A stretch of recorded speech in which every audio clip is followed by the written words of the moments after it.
Hi everyone. So welcome if you're new, and if you're returning, welcome back. We're just going to dive right into this one. There is an archetypal energy that's connecting to me for this reading. This reading is going to be a little hard for me to express in a linear fashion. So if I sound like I'm speaking slow, this is why. I'm trying to navigate this space. I'm connecting to the god Thoth and the idea of Thoth. Very interesting. Okay.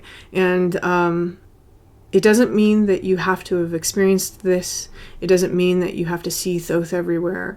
This is just the archetype that is bringing this message. It's something that's happening collectively, and the archetype, the message is coming through this particular archetype, I feel, because we're going to get into something a little esoteric here. Whoever this message is for, it feels like there is a powerful change that's about to take place inside of your mind. You may be aware of that. One of the things that he's showing me like a dream space, and as I'm stepping into that energy, I'm feeling like I'm getting tossed around by the dream. Inside of the dream, I'm interacting with people, I'm interacting with situations, I'm interacting with circumstances that I like or don't like, and I'm getting emotionally pulled around by these things. They're dictating my emotions, and because they're dictating my emotions and I don't have control of my own emotions, I'm looking at these things thinking they're all outside of me and they're all so very real. And then I wake up and I realize, wow, it was a dream. It was all happening in my mind. And then I go about my day interacting with people, interacting with situations, interacting with things that I like or I don't like, and I'm getting pulled around emotionally because I'm not in control of my own emotions. And then I'm thinking, wow, everything's outside of me, and I don't realize the whole time everything is still happening in my mind. What you choose to perceive persists is the message that Thoth is bringing. He's bringing me to a barren soil, like a field. That soil looks kind of... And I'm feeling the sense of mourning as I'm looking at it. So somebody here, you have an area of your life. Maybe it's work, maybe it's family, maybe it's friends, maybe it's love, where you feel a little barren. Like a lack. It's like a deep, desperate lack. Something doesn't grow here. That's the energy. Maybe you feel that way about your whole life. But he's bringing me to this vision of like these little weeds that are just popping out of the soil here and there. But they're worthless. I'm not paying attention to them. This land doesn't grow anything. That's what he's giving me. Someone here, you have the energy that you're seeking for. It's just not coming through the way that you want it to, and it's not being presented the way that you want it to be presented. But that doesn't mean that it's not the energy.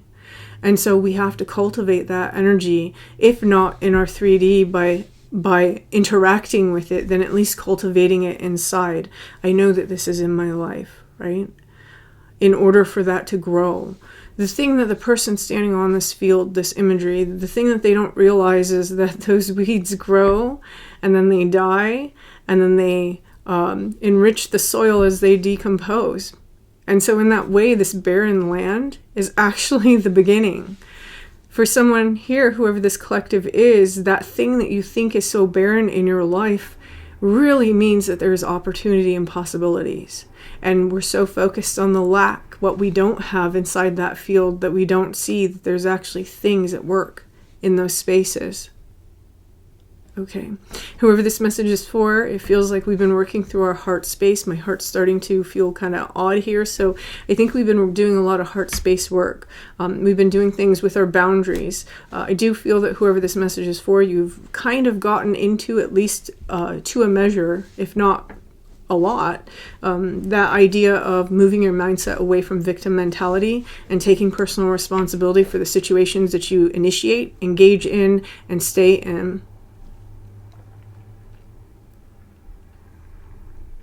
It feels like someone here has done a lot of inner child, dragon, shadow work, all of that. And now you're being brought into lessons here in the solar plexus. We're sinking down from that heart space where we learn about the true meaning of love, how to have true compassion, true empathy for people, and that energy of true love starts within us, right? It's without expectation and attachment. And it's sinking down into the solar plexus, where now we're working through those insecurities that allow us to have that energy of love without that expectation on people. And we're learning more about the boundaries. We're learning more about our personal sovereignty, our place among it all. And one of the things that's getting activated there is a little chakra that's just beneath it. And this is called the soul star. Some people put the soul star above your head. I don't care about the semantics of it. There's another chakra there that really does represent the soul. It's the seat of consciousness. And this is where our perception of reality begins to change. And so someone here, you're being brought through a lesson. Again, a powerful change inside your mind, and you're understanding that what you choose to perceive persists. So you're understanding that you can choose to perceive and focus on a different thing to make that more abundant inside of your reality. Just like this field with the weeds, right? Not focusing on what's not there, but focusing on the fact that the weeds represent that after a time, there's a new beginning. Do you focus on lack, or do you focus on the small abundance that's there that's trying to grow? Okay. So this is the message Thoth is bringing forward. There is like a weird emerald tablet thing coming through. How do I explain this? Okay, he wants me to explain it as above, so below. So I actually talk about something kind of similar to this inside my manifestation class. He's showing me the downward pointing triangle. He's showing me the eye. He's showing me the 3 points of the triangle represent the 3 tools of the magician that exist within us: air, fire, water, right? So fire, our willpower, our focus, our determination; air, the thoughts through which we carry them through; water, the emotion that charges them, right? And all 3 points of this triangle create a portal inside of us through which we perceive the manifestation of the things that we create. And then he's flipping it up, and the ego identity of us observes the things that we create, and we perceive those things, and that energy goes back through the triangle and goes through to, this is the triangle of ascension, it goes through to the big eye, which is the eye of the supreme awareness that you're tapping into. This is the source. And it, as above, so below, as above, so below. And it's this endless cycle. Thoth is bringing someone to a place where they stop worrying about the past. They stop worrying about the future. They stop worrying about things they can't control. They stop worrying about this, that, and they choose to perceive the things in their life that they have, that they're thankful for, that they're grateful for. The love that's already there, even if it doesn't look the way that you want it to. The abundance that's already there, even if it's not the amount that you want it to be. The walk that you've already cultivated, even if you don't know where it's going. All of these things inside of our life can be so positive and full of possibility, but we're so focused on the what if, darkness, bad, like lack, all these things that are really inside of our mind. Someone here is shifting that, and they're changing their mind to change their world. Okay, he wants me to give symbols now. So if you're new to my channel, the symbols don't necessarily mean that this message is not for you. If they don't resonate for you, it means that the people who these symbols resonate for need to pay extra attention. The first one is a kite. The second one is a cone flower. Then I'm being shown these black flowers. It almost feels like somebody is amassing the materials to make a black flower garden this year. A swan. Oh no, 2 swans. I heard mated pair. Bee, Shakespeare. I'm seeing a very large book. The word final, and I do feel like it's the word. Phantom cat, a light bulb that just burned out just recently, and somebody's getting like poked, like in the back here.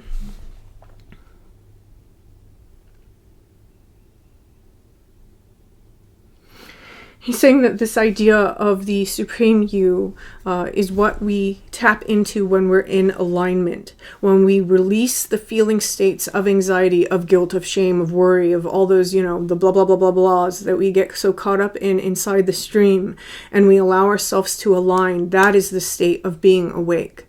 Because now we understand this is the dream, that we are the dreamer, and that the dream is truly at the mercy of the dreamer, not the dreamer at the mercy of the dream. Okay. Saying some of you will resonate with that through the phrase, "Be still and know I am God." Okay, we have the 2 of Pentacles. What came first, the chicken or the egg? Oh my God. We have the Two of Pentacles here. This is that balance, right? Those two things in tandem, always working together. Notice in the traditional tarot, they form the eternity loop, that infinity sign of the everlasting spirit, right? They're always moving in and out of each other, with and without each other. And there's this idea in here too that Thoth is trying to say, that idea of the triangle, of the bringing in of information and the receiving of information, and the bringing in of information, the receiving of information, the creation, feeding what's about to be created, feeding what's about to be created. He's saying that somebody here is going to be interested, who understands that's as above, so below, is going to be interested in the one electron universe postulate by John Wheeler, and he's saying to look that up in relation to the Emerald Tablet. Okay, and then there's Seven of Wands here. So this is something where a person is starting to learn to really protect their peace, right?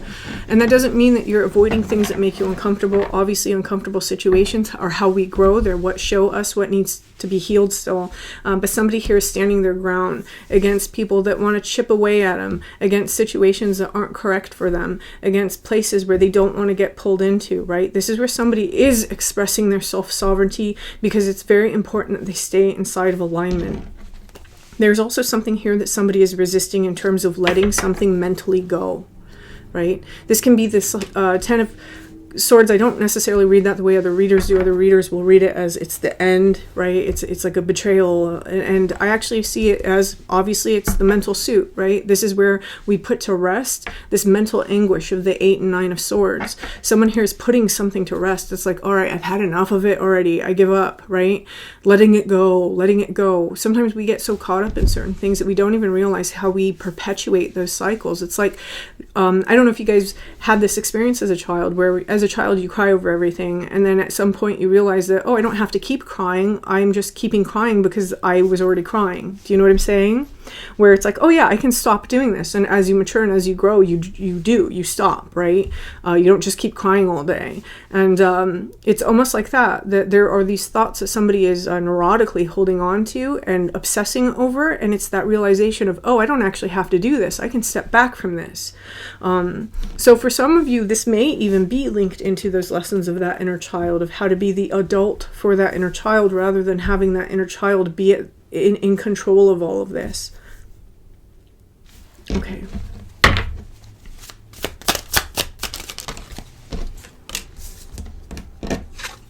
We have the Seven of Pentacles, and it's the Two of Cups. This is something that is growing. It's something that's going to take a little bit of time, and it is this beautiful unification of the thing that is outside of you with the thing that is inside of you here.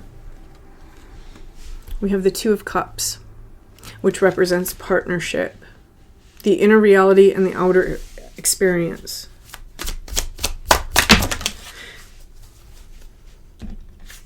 And here we have the King of Swords. This King of Swords is really striking me as that idea of the supreme being. This is the taking control of our thoughts, right? There's also something here about war energy because of the amount of swords. So I want to say something about that. And we have the Four of Cups. War energy is one of the things that keeps us stuck inside of this dream. The waking up from the dream and understanding that we are not at the mercy of the dream, that we can affect the dream just like a lucid dreamer, except we're doing this inside of our life. It's the whole point of lucid dreaming.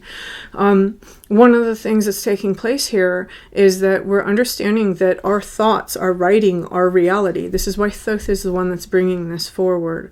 When we are inside this King of Swords energy, sometimes we have been at war for so long that it's hard to put down that sword. Someone here, you're being guided to put down that sword. We've lived so long. When you live in this type of world where you think that you're at the mercy of this, it's just like in your dreams, right? The dream is your enemy. The things that are taking place inside the dream are the enemy. But if you become lucid in your dream space, lucid dreamers, you know this, all of a sudden you're not afraid of what's taking place anymore, because now you know you're in control. Someone here is maturing to a place in their spiritual evolution where they're having that same realization about their life. The war energy is, for example, you're in a relationship and you're trying to have a serious conversation, you feel defensive, right? And you have to act away because now you got a reaction because you're feeling insecure. That's war energy, right? If you love the person, why are you at war with them? It's the energy of somebody's telling me their truth, but because it hurts me, I have to lash out. Why? They're telling you their truth. It's the energy of this bad thing happened to me, so now it's a bad thing. Why? It's a thing. It's just a thing. I'm gonna share something from my own life, just because, like, you know, I do find for myself anyway, it's helpful for me when people share in terms of what their experience with it is. I've used this several times. So if you've been in my manifestation classes, I'm so sorry I'm using this again, but I'm just going to use it because it's the most recent thing. I've gotten from a place where my life was like constant bad shit to a place where like nothing ever happens to me. And that happened because I changed what I choose to focus on. What you choose to perceive persists and grows, right? So at some point I decided that I was just going to start focusing on the good things. It's not that I'm ignoring the bad things. I'm just not going to let it be the center of my focus, right? And now I'm in a place where like bad things rarely happen to me, and then I don't even perceive them as bad. You know, I'm fixing up things around my father's house so that my father can sell his house. And as I'm over there working on his house, his roof starts leaking. Roofs are not cheap. His roof starts leaking. And I'm just like, yeah, it's leaking. And I come home and the battery in my car dies. And then my window, when I'm trying to work on my battery, it was just the terminals were clogged or had buildup on them. My window falls out of the track. And I'm talking to a friend and she says, I'm sorry you're having such a bad day, because that sounds kind of overwhelming to most people, I think. For me, it's nothing. It's cool. It's cool. Like, why would life... You know, if that's all I got going on, I'm doing great, because guess what? There's people out there that are living in war, literally, right? They just like survived a bombing someplace, or they watched their entire family get eradicated in front of their eyes. Like, what the hell am I fucking complaining about a roof springing a leak? There's a little bit of a perception shift that's happening here inside of somebody's mind.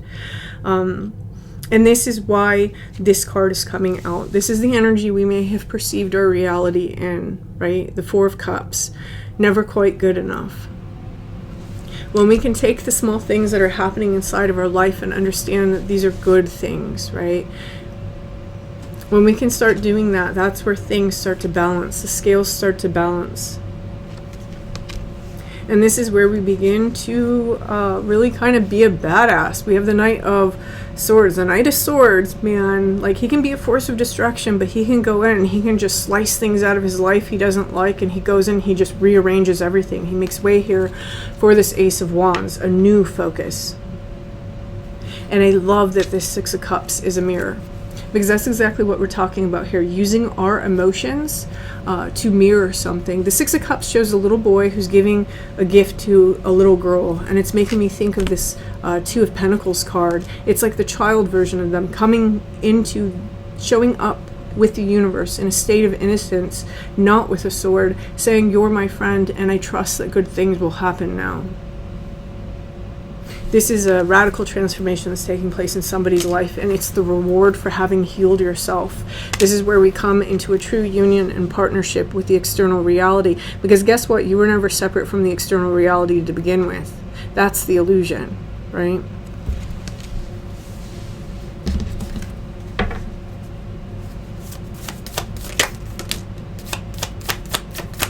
Again, this entire path has happened for somebody because, well, how do I want to go into this?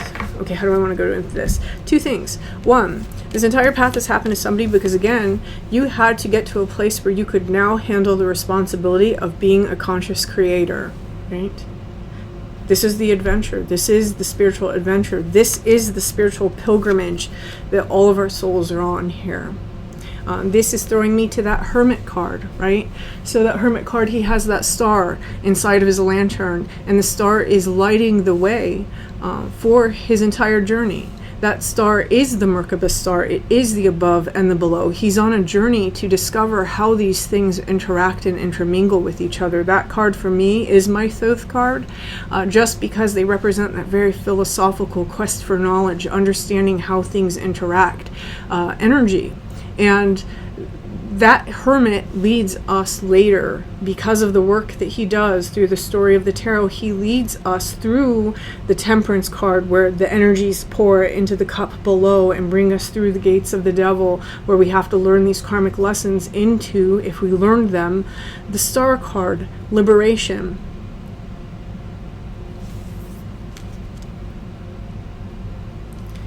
Somebody here, because of that, I feel that you've spent a lot of time alone inside of your life. That is the hermit's journey, is to be alone, to have that time, to have that space, to fill that space with you, so that you can operate and work through these different layers of your spiritual progression.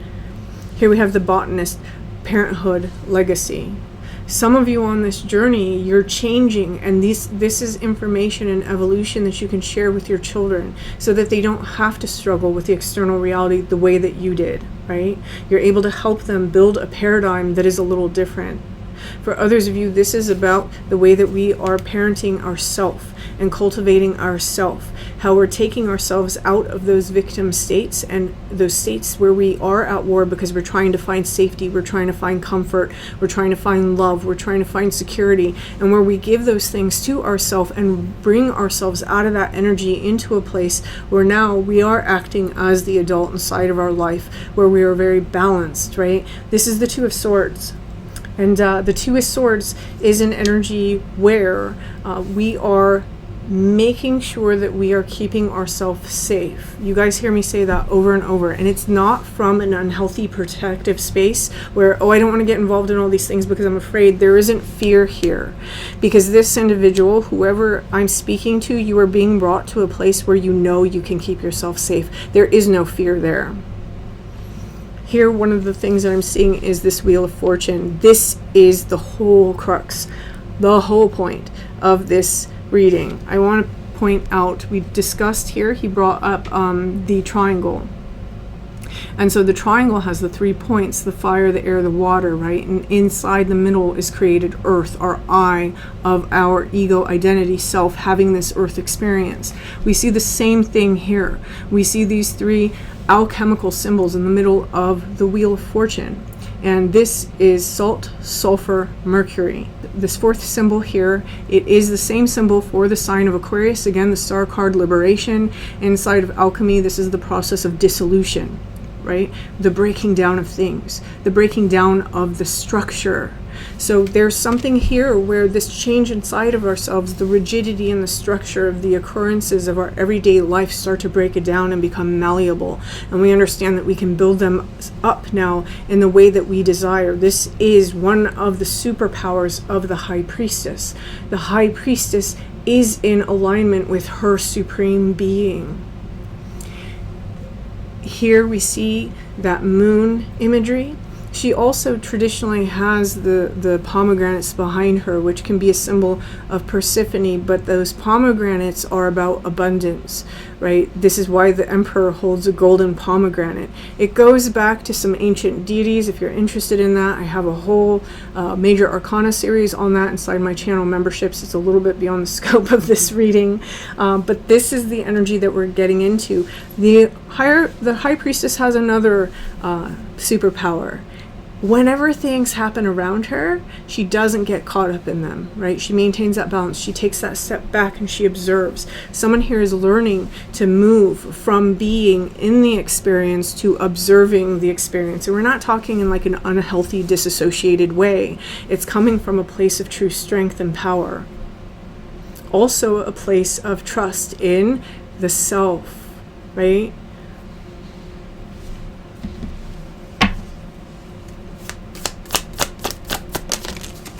These are all things that someone is about to learn. This is amazing. I love it. And then we have the scholar, investigation, and research. And here we see that eye. So this is where I want to say that this for me very specifically is like the documenting of our experience, sifting through those experiences and finding the patterns, right? Even our emotional experience, writing those things down, digging deep inside of them and understanding we can reframe them. This isn't the same as rejecting them. It's looking at it, giving it the space, honoring it as we're writing it down. Now we reframe it into what we want it to be and why it's valid. Right? This is a very powerful tool. I always recommend journaling. You guys will hear me say it over and over and over in all of my videos because it's that powerful if we do it correctly. If we really sit with ourselves rather than talking about all this out here, if we talk about our feeling states, if we really get in tune with ourselves using that importance of the word written down on paper, that's something that we are programmed to believe on subconscious levels ever since we were a child going to school, right? If there's something important, you're writing it down for homework and then you commit that to memory. It's the same thing inside of our spiritual work. If you write things down, it stresses importance on the subconscious, and then this becomes the highlight of things. Someone here, you may start documenting all the things that you're happy with, all the things that you're thankful for. Getting into a routine of gratitude will help this entire process take place. So especially with this Two of Wands here that's showing up with this balancing act, really balancing what's happening outside of you and then balancing your internal realm and not letting this thing pull you along. And eventually what you'll find is that this right here pulls this. So I don't know whose message this is. This is beautiful though. For me, I do consider this the true awakening. This is where we truly become awake because we are in a dream. And yeah, if you resonate with this, please hit that like button. Feel free to leave me a comment, and until next time.